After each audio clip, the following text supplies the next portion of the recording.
yes, the book was written in the 30s and there's like misogynistic stuff and, you know, strange religious stuff in it. And you don't really have to believe any of that, you know. And then I was going to these outpatient meetings a couple times a week as well as part of the divorce. In fact, it was a, you know, my ex-wife wanted to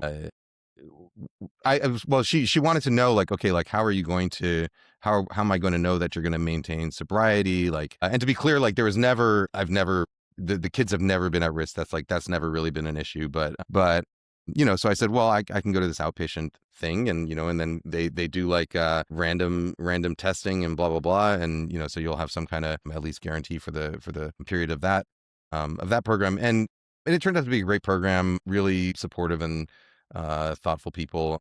And at some point towards the end of that program, yeah, we had to write a thing, you know, essentially what was called a breakup letter with alcohol. And mine was very long. But my case manager there said, you know, you've got this, like, you know, it's kind of against AA.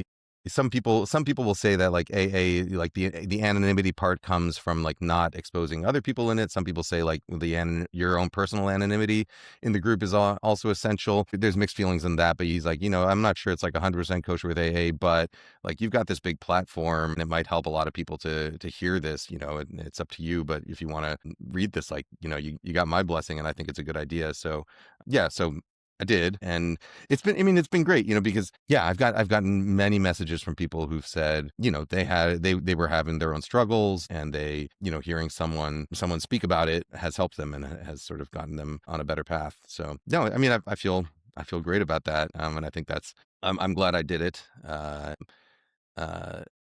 Certainly, you know, it certainly like rubs some people the wrong way. And it also like brings out, you know, there's always people online. There's always trolls. And again, I think these are people who are really just projecting their own issues onto you. But there are people who are going to be like, oh yeah, like Kenji was an abusive drunk, or like, no wonder his For wife left sure. him, blah, blah, Weaponize you know, it. like they'll just make up whatever narrative they want. And those are the ones that are easy to ignore. It's like the troll comments that are like so far from the truth are like they're just funny to read sometimes. The things that get you more are the ones that you're actually like a little bit insecure about, you know, the ones that are like, oh, that hit a little bit close to home, like, why am I feeling this way?